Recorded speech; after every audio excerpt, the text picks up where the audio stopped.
Okay, we were talking about some of the damage of the religion, like feeling like you're never good enough. You can feel like that for the rest of your life, right? If you were told from the beginning that you're sinful. I have a client that has had so much trouble with that. Married with kids, he's been out for years and years, but every so often he just feels so bad about himself. It just overwhelms him. They'll be on a family vacation in the car, and he'll have to pull over and put his head down and sob for a while. And it's just, the family, they can't understand it, and he can't control it. But he can feel so bad about himself, he can't. It lasts. Or just being so terrified about, having nightmares 50 years later and waking up in the middle of the night thinking you're in hell. Okay, that's from the religion itself. But then leaving the religion can be this huge trauma. Because then all of a sudden, everything you thought was real isn't real anymore. People who have not been through this don't get it. But it's like all your reality is ripped out from under you, right? Those of you that have suddenly found out, oh, Joseph Smith was a fraud. How many of you found that to be a shock? We're a little shocked.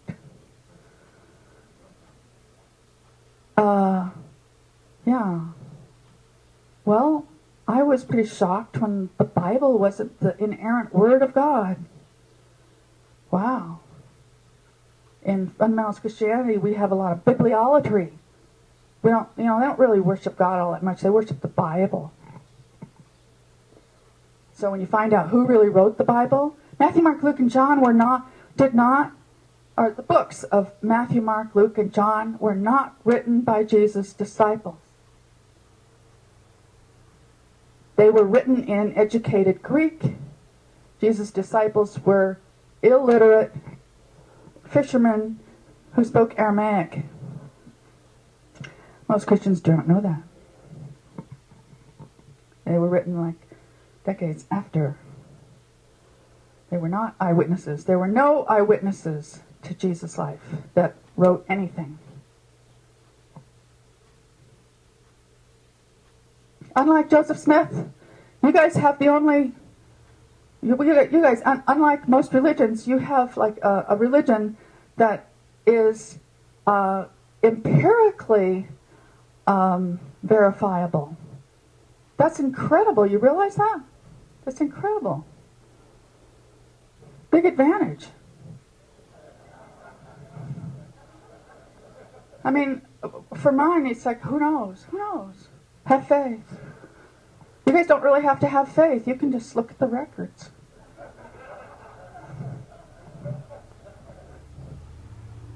Okay, so religious trauma syndrome.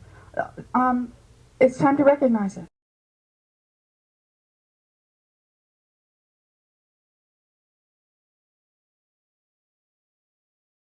Okay, suffering from guilt and depression, existential crisis of epic proportions. I'm the only person in the world that this has happened to.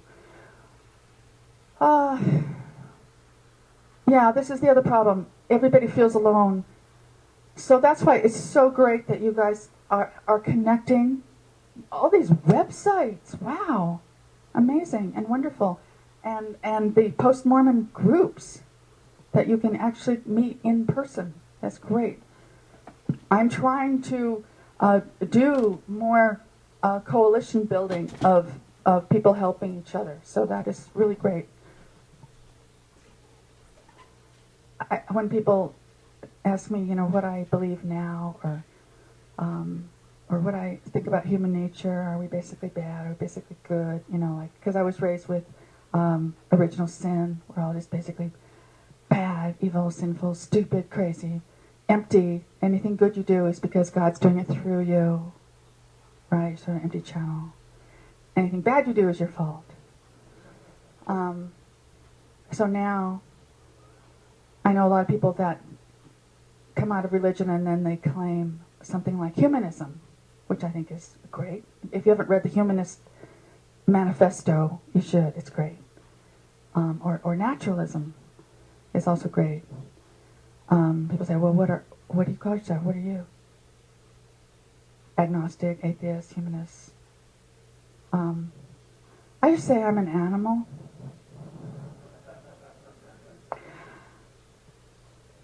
I think that evolutionary psychology has a lot to offer. You know, I'm descended from bacteria. But being an animal, I could explain what that means. It's meaningful to me. But we're all flawed human beings, and so we make mistakes, and we have strengths and we have weaknesses. Some days I'm really great, I'm really loving and nice and sweet to everyone I know. Other days I'm not. Some days I have a headache and I'm not very nice. So my daughter and I have this ongoing joke when we annoy each other or we're mad at each other. We'll say, "You're a flawed human being, and I love you anyway." "Why did you do that?" "You're a flawed human being." It's great. Okay, I'm so sorry. I'm a flawed human being. I'll try not to do that again. We learn. I mean, the point is that we're muddling along, and we try to learn. We're in process. There's nothing final. We're in process, hopefully. That's one thing that's different. Okay, where were we? In true conservative Christian circles, it's only the act of intercourse. Like, you must be having intercourse. And so, this is also hard to talk about, but we've had that's basically not worked for us. Because, like I said, don't know anything, not skilled, don't know how to do it. And so, I felt bad for that for years, that we had a horrible thing. We were committing sin against God because it's like, you know, we'd have oral sex or something, but we weren't. I mean, it's like, you know, the more that you're not supposed to think about something, the more you think about it, and then the more you beat yourself up over it, and then... We both wondered if we were being punished. Yeah, our sex life was yeah. Before we got married, we knew we had gone too far, according, to our parents and everything, and so we both thought for a long time that we were being punished, because it's like from that wedding night, like, why did everything just stop? And, like, I totally froze up and... Yeah. And then it started off really, really, the guilt of that has stayed with me for a really long time because, again, I'm just, like I said, I'm putting it all out on the table, that our wedding night, we're both freaking nervous and it's not working, and I believe it hurt a little, whatever we were trying to do hurt, and so we stopped, and, I'm totally turned on, and I went into the bathroom and masturbated, and have felt guilty about that all the time. It's horrible. That it's like, that was, well, maybe, I had committed that sin that night or whatever, so, it's horrible. And so, after that, you had problems having intercourse? Mm-hmm. Or just that night? No. No, like, from then on. From then on.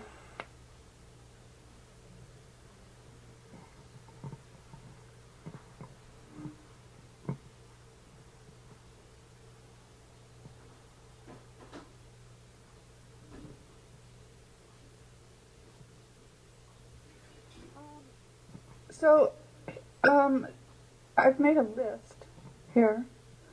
Have a look at this list, see if you can relate to any of these. It goes down to difficulty enjoying daily pleasures, and I have no idea why the rest of this isn't showing up. But after that, the other ones I have are perfectionism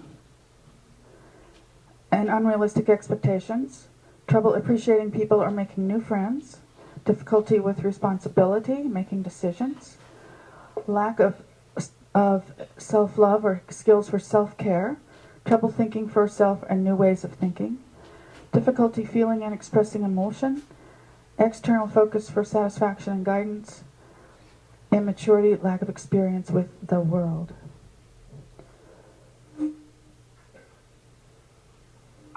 I have an awful time making decisions in general. Like, I can't,